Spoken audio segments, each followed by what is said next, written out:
All right, strap yourselves in because we are going deep on this one.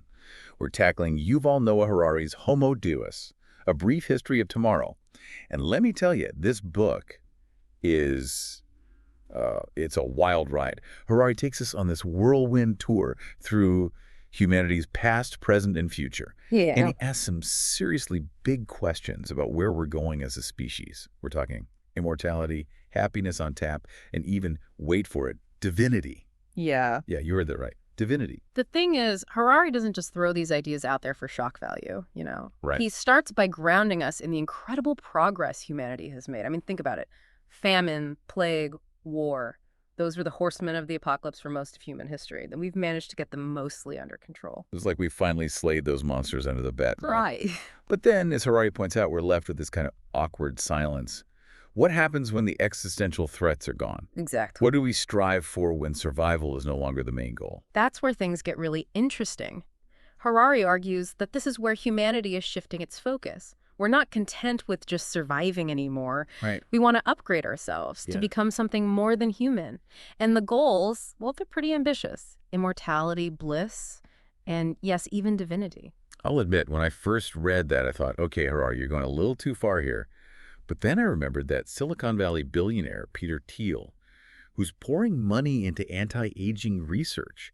He's literally trying to cheat death. So maybe Harari isn't so crazy after all. Exactly. It's like the ultimate Silicon Valley startup disrupting death itself. But here's where it gets tricky. Harari uses this chilling example of the modern chicken, you know, those chickens that are bred to grow so big, so fast that they can barely even stand up. Yeah. He asks if that's the future we want for ourselves. Hyper-efficient, maybe even immortal, but stripped of our essence, our humanity. So it's like, be careful what you wish for. You might get that six-pack and live forever, but end up miserable and unable to enjoy a bucket of, well, chicken. It makes you wonder, what are the trade-offs in this quest for self-improvement? That's exactly the question Harari wants us to wrestle with. It's not just about achieving these godlike powers, but it's about understanding what we might sacrifice in the process. What does it mean to be human in a world where the very definition of human is up for grabs? Heavy stuff. Yeah. And it gets even weirder when Harari introduces this idea of the paradox of knowledge. He says the more we know, the faster history changes, which makes our knowledge obsolete faster. It's like we're running on a knowledge treadmill, going faster and faster, but not really getting anywhere. Think of it like this. Predicting what Europe would be like in the year 1050 was probably easier than predicting what it'll be like in 2050. Right. The pace of change is just accelerating exponentially. We're constantly being bombarded with new information, new technologies, new ways of thinking. It's almost impossible to keep up. And to illustrate this, Harari brings up this hilarious example about lawns. Apparently, those perfectly manicured green patches we obsess over were originally a status symbol for European aristocracy. Like, look at how much land I own. I could afford to waste it on useless grass. And here we are centuries later, still mowing our lawns like it's going out of style. Even though the social context has completely changed, we're stuck in these outdated patterns of behavior, even when they no longer make sense. So on one hand, history can trap us in these outdated ways of thinking. But as Harari suggests, if we can understand those historical forces, we might actually be able to break free from them and make more conscious choices about the future. It's like using history as a guide, not a straitjacket. And that's where it gets really mind-blowing. Harari argues that Homo sapiens has become this incredibly powerful force of nature. He says we're already impacting the planet on a scale comparable to ice ages. In fact, he suggests that within a century or so, our impact could surpass that of the asteroid that wiped out the dinosaurs. Hold on, we're talking extinction-level impact here. Yeah. That's a lot of responsibility for one species to shoulder. It's almost like we're rewriting the rules of the game. We're going from natural selection to intelligent design, becoming the gods of our own creation. And that leads us to one of the most profound questions Homo Deus raises. What does it mean to be godlike? What kind of responsibility comes with that kind of power? Especially when we haven't even figured out how to treat the other species we share this planet with.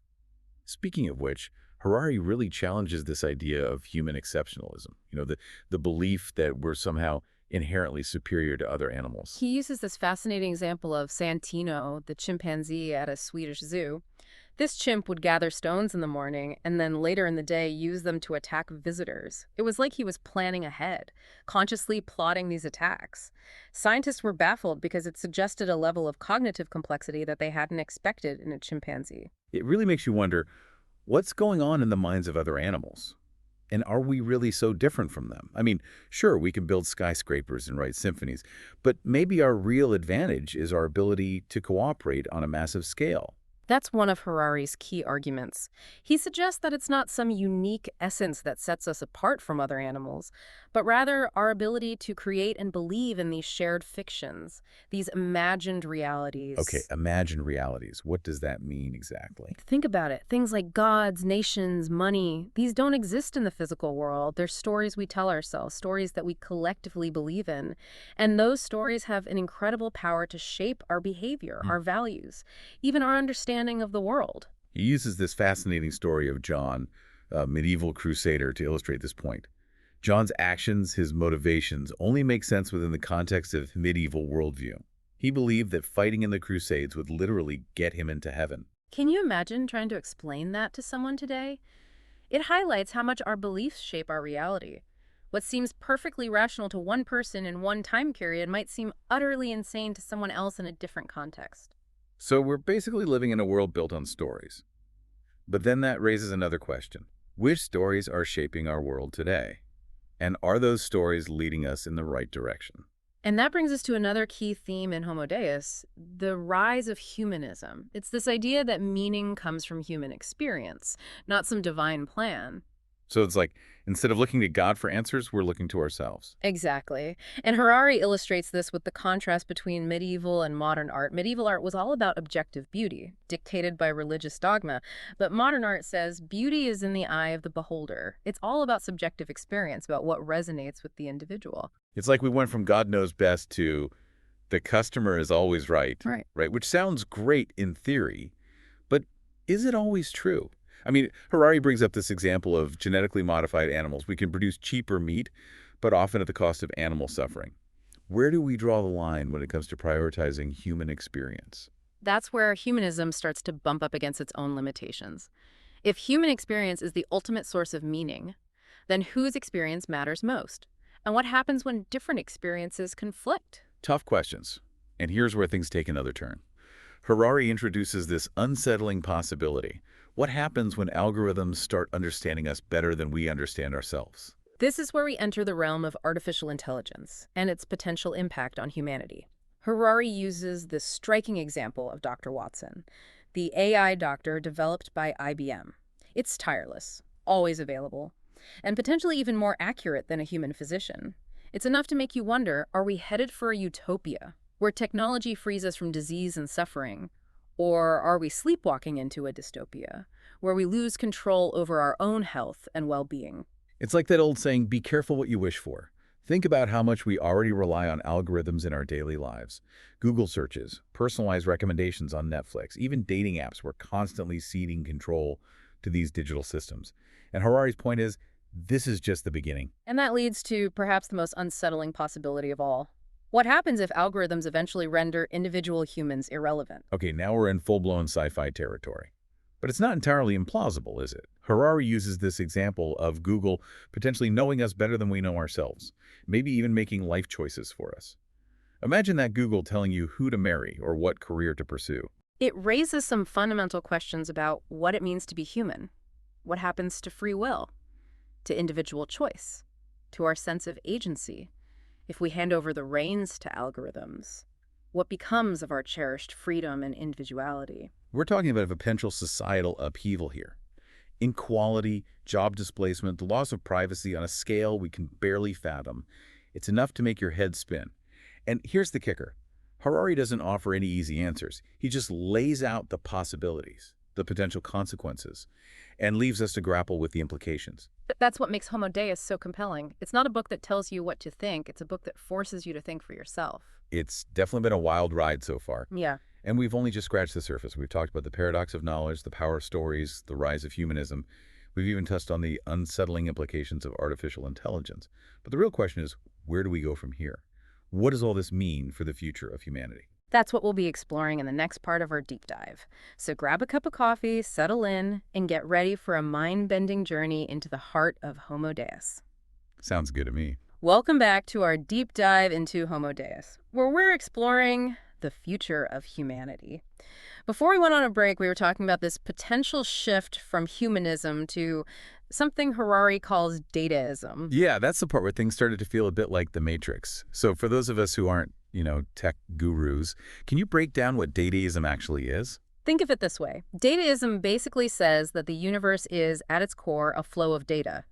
And the most important thing is processing that data efficiently. It's a worldview where everything, even humans, are seen as algorithms. Okay, so instead of I think, therefore I am, it's more like I process data, therefore I am. But wouldn't that mean that our feelings or experiences, all that stuff that makes us human, becomes kind of irrelevant? It's a radical shift in perspective, for sure. But think about how much emphasis we already place on data in today's world. We track our steps, our sleep patterns, even our moods with apps and wearables. We share our thoughts and feelings on social media. We're constantly generating data, and that data is being analyzed and used to predict our behavior, personalize our experiences, and even influence our decisions. So it's like data is the new currency, right? Right. But dataism takes it a step further. It's saying that this flow of data is actually more important than human experience itself. It's a pretty wild concept. And it's not just some abstract philosophical idea. Harari argues that we're already seeing signs of this dataist worldview emerging in the real world. Think about the rise of artificial intelligence, the increasing reliance on algorithms and decision-making, the fascination with big data. These are all expressions of this underlying shift towards a data-centric view of reality. So it's like we're moving from a world where humans are at the center to a world where data is king. But where does that leave us, the fleshy, feeling beings? Are we just going to become obsolete? That's the million-dollar question, and it's one that Harari explores in detail. He doesn't shy away from the potential dangers of dataism, especially when it comes to issues of privacy, autonomy, and even the very definition of what it means to be human. But he also suggests that this shift towards dataism might be inevitable, a natural progression in the evolution of intelligence. Okay, but even if it's inevitable, that doesn't mean we have to like it, right? I mean, giving up control to algorithms, surrendering our autonomy to a giant data processing system, it doesn't exactly sound appealing. What's the upside here?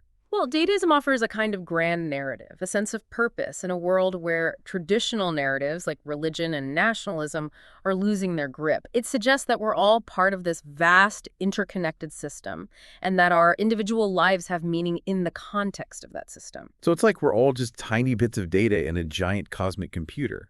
But at least we're part of something bigger than ourselves. I don't know. It still feels a bit cold and impersonal to me. It can be. But dataism also offers a kind of liberation from the anxieties of individualism. If our choices are ultimately determined by algorithms, then maybe we don't have to worry so much about making the right decisions. We can just surrender to the flow of data and trust that the system will take care of us. Okay, now that sounds downright dangerous. It's like giving up on personal responsibility altogether. Isn't that a recipe for disaster? It's a valid concern, and it's one that Harari doesn't shy away from. He acknowledges the potential dangers of dataism, particularly when it comes to issues of privacy, autonomy, and even the very definition of what it means to be human. But he also suggests that there might be ways to mitigate those dangers, to harness the power of data for good, and to create a future where humans and algorithms can coexist and even thrive together. So it's not necessarily a zero-sum game. There's a chance we can find a way to make this work, to integrate these powerful new technologies into our lives without losing ourselves in the process. That's the hope. But it's going to require a lot of careful thought, a lot of ethical consideration, and a lot of open dialogue about the kind of future we want to create. Sounds like we're going to need a whole new set of tools, a new way of thinking to navigate this uncharted territory. Exactly. And that's why Harari's book is so important. It's a wake-up call, a challenge to confront these issues head-on, and to start asking the tough questions before it's too late. Okay, so we've talked about the rise of dataism, the potential dangers, and the glimmer of hope that maybe, just maybe, we can find a way to make it work for us. But Harari doesn't stop there. He also explores this idea that free will might actually be an illusion. This is where things get really mind-bending. For centuries, we've believed that we have conscious control over our decisions and actions, that we're the masters of our own destiny. But Harari challenges this notion, suggesting that free will might be nothing more than a story we tell ourselves to make sense of the world. Wait, are you saying that we're basically just puppets? dancing to the strings of our biology and our environment? That's a pretty bleak outlook. It's not quite that simple. Harari acknowledges that the human brain is incredibly complex, and we still don't fully understand how it works. But he points to a growing body of research in neuroscience, psychology, and even evolutionary biology that suggests our decisions are often shaped by unconscious processes, genetic predispositions, and even random events. He uses this rather disturbing example of robo-rats to illustrate this point. Scientists were able to implant electrodes in rats' brains and control their movements remotely. Oh, wow. The rats would climb ladders, sniff garbage piles, even jump from heights, all things they wouldn't normally do. It's a vivid illustration of how our actions can be manipulated, even without our conscious awareness. And Harari's point is, if we can do this with rats, what's to stop us from doing it with humans? Okay, now I'm really starting to feel like we're in a Black Mirror episode. But hold on a second. Even if we don't have true free will, does it really matter? I mean, we still experience the world as if we're making choices. That's the crux of the debate. Harari argues that even if our choices are determined by factors beyond our conscious control, the stories we tell ourselves about those choices still matter. They shape our self-perception, our relationships, and even our society. He talks about this idea of the narrating self, this part of us that creates a story out of our experiences. Even if that story isn't always accurate or complete, it's like we're constantly editing our own biographies, highlighting the good parts and downplaying the bad. Exactly. And he uses this fascinating study about colonoscopies to illustrate this point. Researchers found that patients' memories of the procedure were largely shaped by the peak moment of pain and the feeling at the very end, regardless of how long the procedure actually lasted. So basically, if the doctor could just make the last few minutes of the colonoscopy a little less unpleasant, patients would have a better overall memory of the experience, even if the rest of it was excruciating. That's both hilarious and kind of disturbing. It is, and it shows how our narrating self can shape our perception of reality, even when it comes to something as visceral as physical pain. But it also raises some unsettling questions. What happens when our narrating self is manipulated by external forces, like advertising, propaganda, or even algorithms? Whoa, that's a scary thought. Imagine algorithms tailoring our news feeds, our entertainment, even our social interactions, all to create this carefully curated narrative that keeps us happy, compliant, and maybe even a little bit oblivious to what's really going on. It's a dystopian possibility that Harari explores in detail. He suggests that in the future, algorithms might become so good at understanding our desires and motivations that they could essentially make decisions for us, even without our conscious awareness. So Google recommending a restaurant for dinner isn't a big deal. But Google choosing our career paths or our romantic partner, that's a whole other level of control. And it brings us back to this question of free will. If algorithms are making those choices for us, are we truly free? Or are we just puppets dancing to a digital tune? It's a question that's going to become increasingly relevant as artificial intelligence becomes more sophisticated and more integrated into our lives. Okay, so we've covered a lot of ground here. We've talked about the rise of Dataism, the illusion of free will, and the potential for algorithms to shape our lives in profound ways. But there's one more big piece of the puzzle we need to address. What does all this mean for the future of humanity? That's what we'll be exploring in the final part of our deep dive into Homo Deus. So stay tuned. We're about to enter the realm of speculation, where we'll grapple with some of the most challenging and thought-provoking questions about the future of our species. Okay, we're back for the grand finale of our deep dive into Homo Deus. And let me tell you, my brain is officially fried. We've talked about everything from killer chickens to the illusion of free will, and now I'm ready for the big reveal. What does Harari think the future holds for humanity? Give me the good, the bad, and the ugly. Well, Harari doesn't offer any crystal ball predictions, but he does outline a few potential scenarios based on the trends he's identified. And as you might expect, they're a mixed bag. Okay, lay it on me. What's the first scenario on the menu? One possibility is that the liberal humanist order, which has dominated the world for the past few centuries, simply collapses under the weight of its own contradictions. Whoa, that sounds pretty dramatic. How would that even play out? Remember, liberalism is built on this idea that individual humans have inherent value and that their choices matter. But what happens when those choices are increasingly shaped or even controlled by algorithms?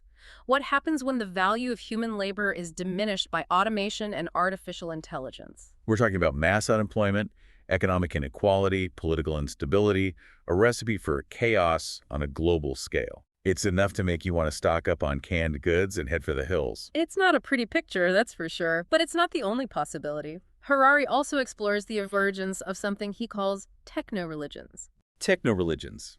So like worshiping robots and offering sacrifices to the Google algorithm. Not exactly. It's more about transferring our faith from traditional religions to new technological systems that promise to solve our problems and give our lives meaning. Think about the growing obsession with data, the belief that algorithms can understand us better than we understand ourselves. Even the quest for immortality through technology. These can all be seen as expressions of a kind of technological faith. Okay, I see where you're going with this. But would these techno-religions really function like traditional religions? Would they have rituals, sacred texts, moral codes? It's hard to say for sure, but Harari suggests that they might share some key features with traditional religions. They might offer a grand narrative, a sense of purpose, a community of believers. They might even develop their own set of ethical guidelines based on the principles of data processing and algorithmic efficiency. So instead of going to church on Sunday, we might be uploading our consciousness to the cloud or meditating with our virtual reality headsets. It's a strange and fascinating possibility. And it's not entirely without precedent. Think about the transhumanist movement, which sees technology as a means to transcend our biological limitations and achieve a higher state of being. Or consider the growing popularity of mindfulness apps and digital meditation tools. These could be seen as early precursors to the kinds of techno-religious practices that Harari envisions. It's definitely a lot to wrap your head around. Okay, so we've got the potential collapse of liberalism and the rise of techno-religions. What else is on Harari's menu of future scenarios? He also explores the possibility of a new kind of social hierarchy emerging, one based on access to technology and the ability to enhance one's physical and cognitive abilities. So like a world where the rich and powerful can afford to upgrade themselves into superhumans, while the rest of us are left behind as mere mortals. I've definitely seen that movie before. Usually it doesn't end well for the regular humans. It's a common theme in science fiction, but Harari suggests that it might not be so far-fetched. Think about the potential of genetic engineering, nanotechnology, and brain-computer interfaces to enhance our abilities in ways we can barely imagine. Imagine a world where the elite can live for centuries, enhance their intelligence, and even manipulate their emotions, all thanks to cutting-edge technology. It would create a gap between the haves and the have-nots that's unlike anything we've ever seen before. Exactly. And it raises some profound ethical questions about fairness, equality, and the future of human diversity. If we're not careful, we could end up creating a world where a small elite of enhanced individuals hold all the power, while the rest of us are relegated to second-class status. Okay, so those are some pretty heavy scenarios to contemplate. Collapse of liberalism, techno-religions, a new superhuman elite. It all sounds a bit dystopian, to be honest. Is there any hope for a more positive future? Harari doesn't shy away from the potential dangers, but he also emphasizes that the future is not predetermined. We still have choices to make, both individually and collectively, that will shape the course of events. So it's not all doom and gloom. There's still a chance to steer the ship in a different direction. Absolutely. And Harari suggests that one of the most important things we can do is to cultivate our awareness of the forces at play. We need to understand the power of algorithms, the potential of new technologies, and the ways in which our own minds can be manipulated. It's like that old saying, knowledge is power. The more we understand about the world around us, the better equipped we'll be to make informed choices about the future. Exactly. And it's not just about acquiring knowledge, it's also about cultivating wisdom, compassion, and a sense of responsibility for the consequences of our actions. So it's not just about technological advancements, it's about ethical considerations as well. Absolutely. And Harari emphasizes the importance of asking difficult questions. What kind of world do we want to create? What values do we want to prioritize? What does it mean to be human in an age of intelligent machines? Those are some big questions. And I think it's important to remember that there are no easy answers. But the very act of asking those questions, of engaging in these discussions, is a step in the right direction. It's about taking responsibility for the future, rather than just letting it happen to us. I think that's one of the most valuable things about Homo Deus. It doesn't offer any easy solutions, but it does force us to confront some of the most important challenges facing humanity in the 21st century. It's definitely been a thought-provoking journey, and I have to say, I'm walking away from this book with a renewed sense of both hope and caution. Hope because we still have the power to shape the future, and caution because the choices we make today will have profound consequences for generations to come. I think that's a great way to sum it up. Homo Deus is a book that stays with you long after you've finished reading it. It challenges our assumptions, expands our perspectives, and ultimately leaves us with a deeper understanding of ourselves and our place in the universe. Well said. And on that note, I think it's time for us to wrap up this deep dive into Homo Deus. But before we go, I want to encourage all of you listening to check out the book for yourselves. It's a challenging read, but it's well worth the effort. And who knows, maybe you'll come up with your own answers to the big questions Harari raises. Until next time, keep exploring, keep questioning, and keep diving deep